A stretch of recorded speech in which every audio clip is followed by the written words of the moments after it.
Hey guys, welcome back to Barker's Nerve channel. So it's been roughly 2 weeks since you last saw any content from me, and it's just because my real life got in the way a bit. I had to focus a bit at work, and to be honest, I got a bit tired.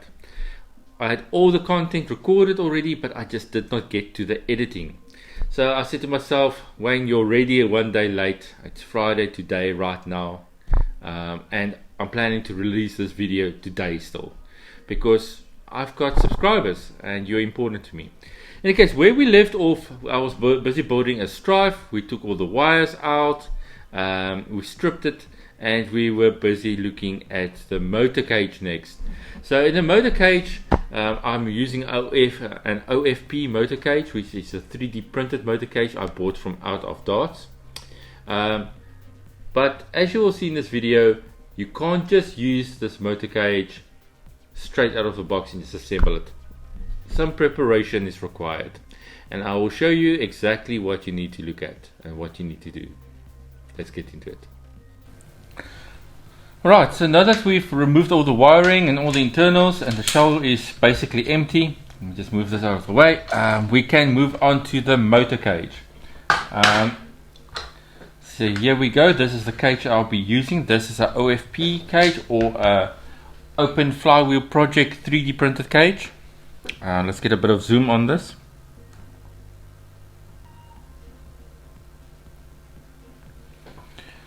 Okay, so here we go. Now what you want to do here is, especially with the 3D printed cages, you want to take your motor and you want to see the front of your motor's got this little lip, and you want to check if your motor can fit through the little hole of the cage. If it can't, then you're going to have to enlarge the hole in the top of the cage.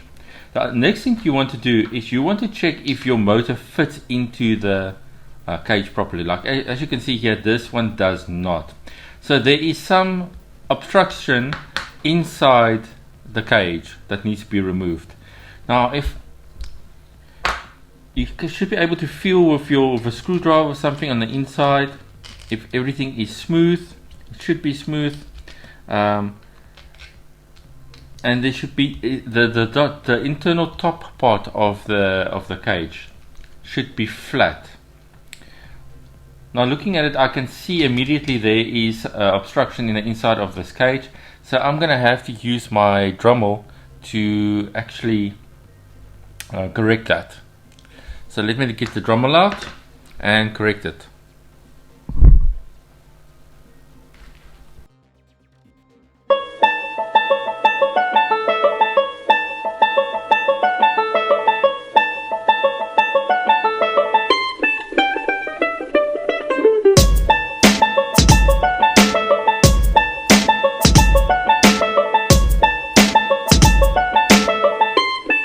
Right, while doing this, you have to be careful not to weaken the 3D printed cage, otherwise you're going to have a problem.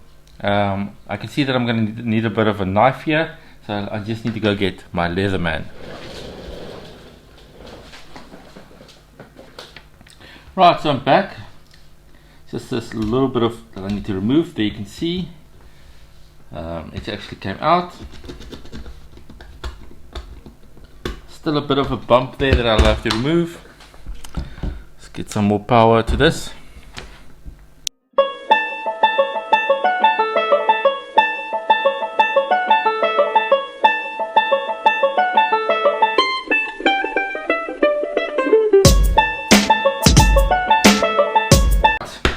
Let's see if it goes in now.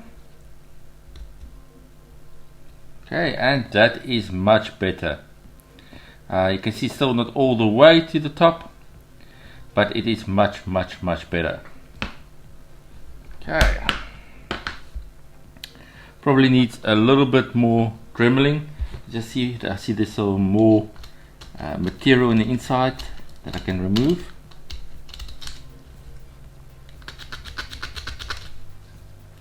This is unfortunately the cost that you pay, the price you pay for buying 3D printed stuff. So although the quality of the printed cage is very good, Oh, I see we've got a bit of a focus issue. I'll just correct it. So although the 3D printed quality is very good, you're still running the risk of some imperfections. Okay, looks pretty good. Next thing to do is to enlarge that little hole there.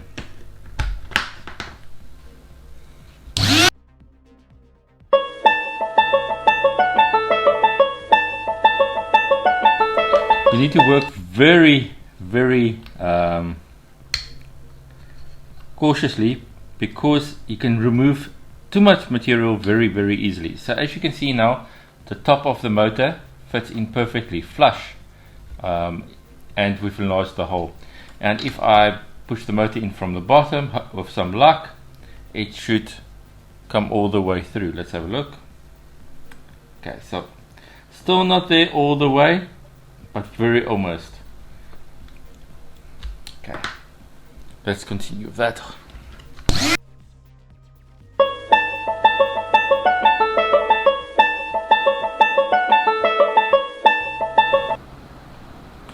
Okay.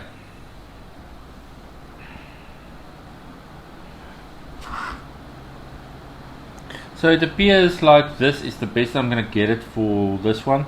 But unfortunately I've got exactly the same problem with the other motor. Not looking at the wiring at this stage. You can see it does not go in all the way. Same problem.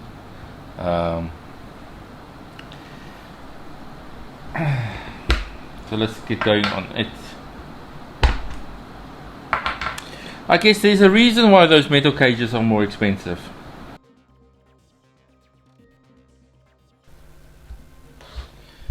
Okay, so now as you can see, what we've done is we've enlarged the hole so the bevel from the motor can fit flush to the cage, as you see. So if it goes through the bottom like this, it actually sticks through perfectly.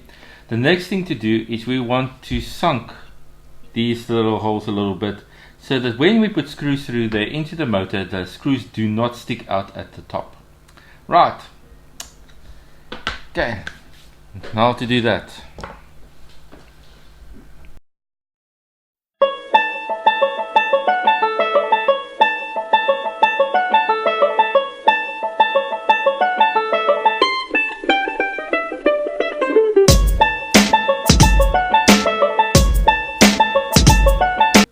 Right, so at this stage you can see I have finished with the little screw holes, and the screws are flush, extremely flush with the cage. So there's no screw head sticking out, and none that will be rubbing against the actual flywheels. Now we can move on to our next stage. Finally, I must be honest, this took quite a bit of while of preparation. Alright, moving on. Okay, the next step is going to be to just fit the motors. So before I fit the motors, I bought these two little pieces of silicone. I don't know if you can see that.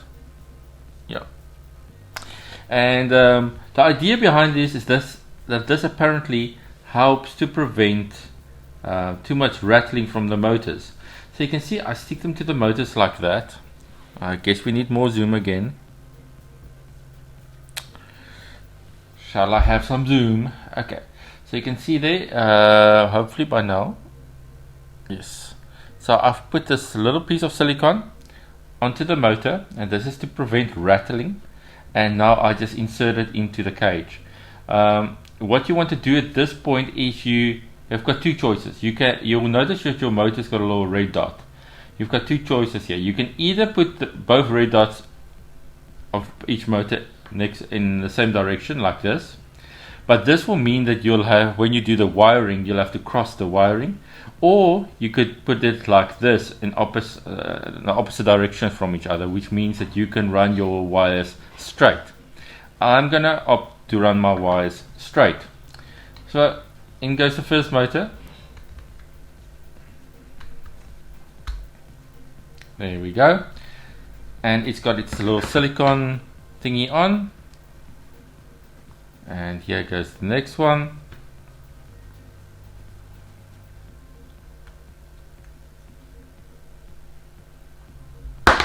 Oh, just had a motor fall out.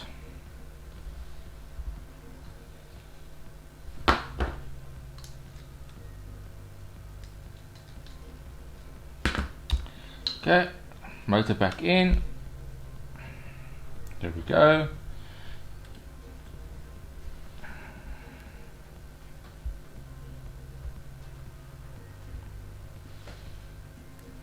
Appear to be having a lot of focus issues tonight. Okay, and you can see the little red dots in opposite directions. Okay, next I put the screws in.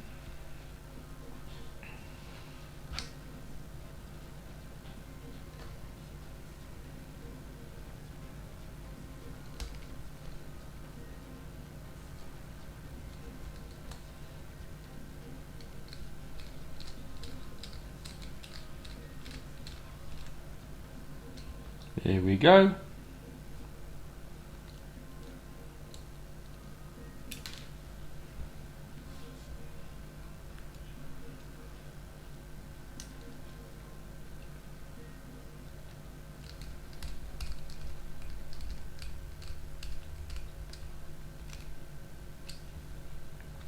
And the first motor is in, and the other motor's fallen out. How awesome is that? Okay, let's put that again. Come on, play along now. Obviously, I've done a very awesome job in removing all the obstacles within the mold, because everything just wants to fall out now. So it's very loose. Okay.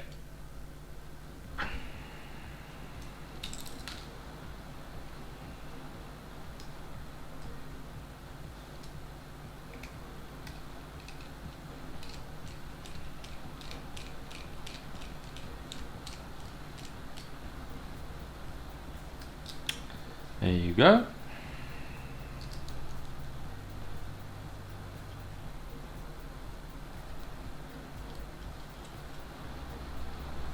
Just checking that the red dots on opposite sides.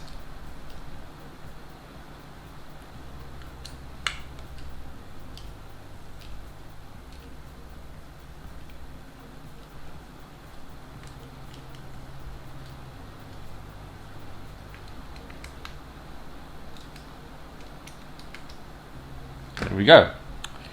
So now just double check no screw heads are sticking out above the plastic, above the mold. The red dots on opposite sides. The silicone vibration absorbing thingy is in there, and we are ready. And this is where we enter with the flywheels. So I've got a nice set of worker flywheels that I got for myself. Here they are, black. These are high crush wheels. As you can see, they've got little ridges on the side. Bit of focus there if possible.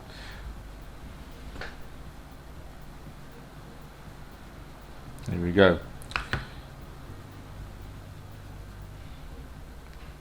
Okay. Now we need to get these locked in place. Now I don't have a vise to do this, so what I'm going to do is I'm going to be using a pair of plumber pliers to help me set the wheels in place. Just going to try and put it in by hand for the moment.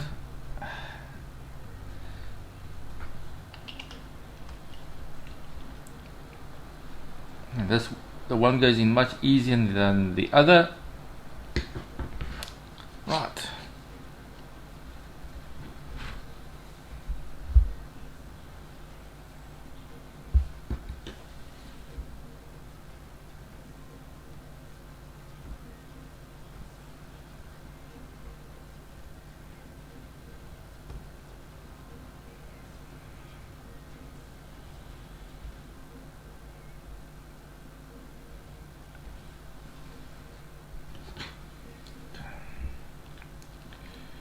So just be careful not to obviously to damage the motors. So the one tip of the pliers goes on the wheel and the other on the back of the motor, and we will be very cautiously applying some pressure to this.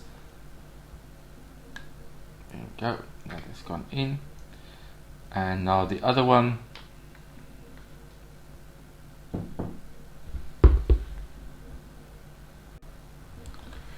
Okay, be very careful not to damage the motors, and there you go.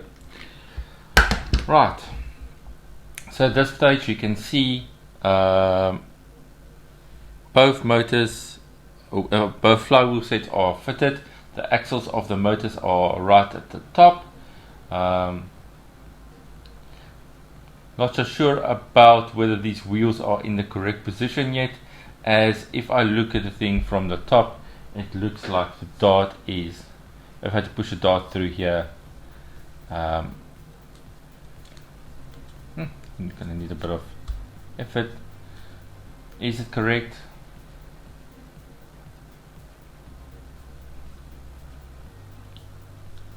Is it center?